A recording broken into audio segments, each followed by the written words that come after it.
screaming at him, "We're going to die!" And the second one, he's falling in the water. Then he betrays Christ.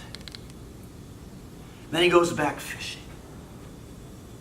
And through every trial, you look at Peter's trials all the way through, brought him to a point where God brought him to a place where he learned how to rest in the chaos and rest in the trial. Peter was sleeping. And behold, the angel of the Lord came upon him, and a light shined in the prison, and he smote Peter on the side and raised him up, saying, "Rise up quickly." And the chains fell off from his hands. And the angel said, "Go, gird yourself and bind on the sandals." And so he did. And he said unto him, "Cast thy garment about thee and follow me." Remember the first time Jesus said to follow him? Went into a storm. This time the angel says, "Follow me." Peter says, "I'm ready. I'm ready. I know how to rest. That's really good. I know how to find a place for my head, Yes. to lay my head. Because I watched my best friend do it. And I went through sea, and I went through turmoil, and I went through so many problems in my life.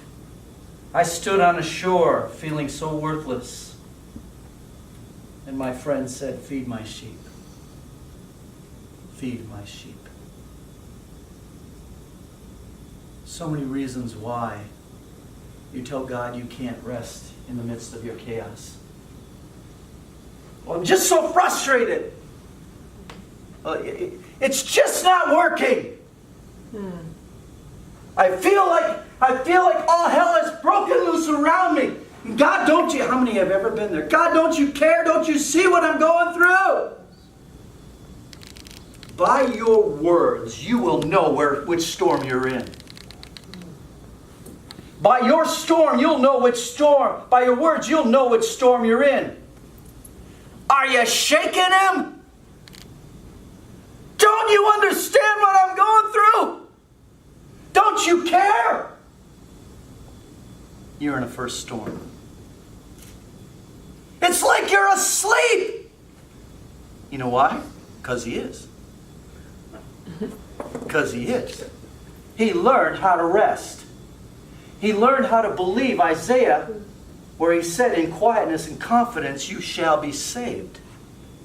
He learned that. I remember one time that I had just done a massive kids crusade in Illinois, and I got back home to Minneapolis, and we had a great revival there. We saw people healed, we saw people touched, we saw, that's the place where we saw the x-rays that were changed. We saw kids absolutely give their hearts to God and turn their lives over. Many are pastors today. It was a supernatural move of God's Spirit. And we were singing some of the great songs of the church and just marching around. And I can remember getting back and I found out that the house that I was living in, 3-bedroom house in Fridley, Minnesota, had been sold out from under me. This was Friday. I had to be out by Saturday. Now, I'm like, you tell me how I'm going to move a 3-bedroom house in one day, in 24 hours, and find a place that I can move to, Wow. get the lease, get the down payment. I was in one of the first storms of my life. I was young. I had been youth pastoring, and now I was evangelizing. And I said, if I ever had a day where I said, "Lord, what are you thinking? What are you doing?"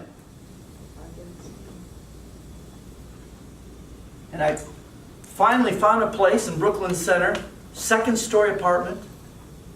Powerful moving of God to even get me to that place. Brooklyn Center. Anybody ever heard of Brooklyn Center, Minnesota? It's not the garden spot of the world. It's got a very high crime rate. When I got there, it's about the only place I could find that I could afford. It was about the only place that I could feel like, it was going to be okay. Got in and I thought it was the middle of July. 101 degrees in Minnesota. Minnesota, you like that? Threw that in for you, Caleb. 101 degrees and the humidity was off the charts. I was just drenched. I had changed 3 times and drenched 3 sets of clothes.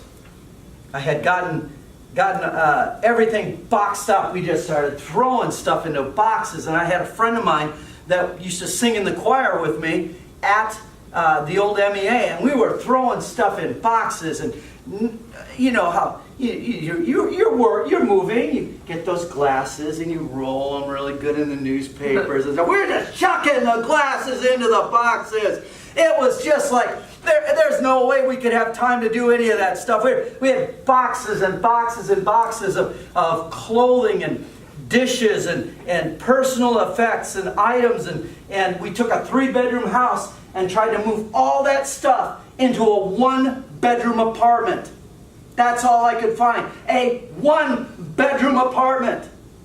You talk about being frustrated. And when you add heat to it, it even gets worse. So I told Marvin, who was the one that was helping me, I said, Marvin, we're going to get everything moved over there. I'm going to get this water bed set up, and I'm going to crawl into that thing, and I'm going to forget about life for about 3 days. I'm going to find a place to rest my head. Going to lay on that nice, cool water bed, and I'll be good. So we go and we get everything moved up there. Now it's late middle afternoon. We're taking the U-Haul truck back. We get the waterbed set up in boxes all the way up to the ceiling in this 1-bedroom apartment, just all over.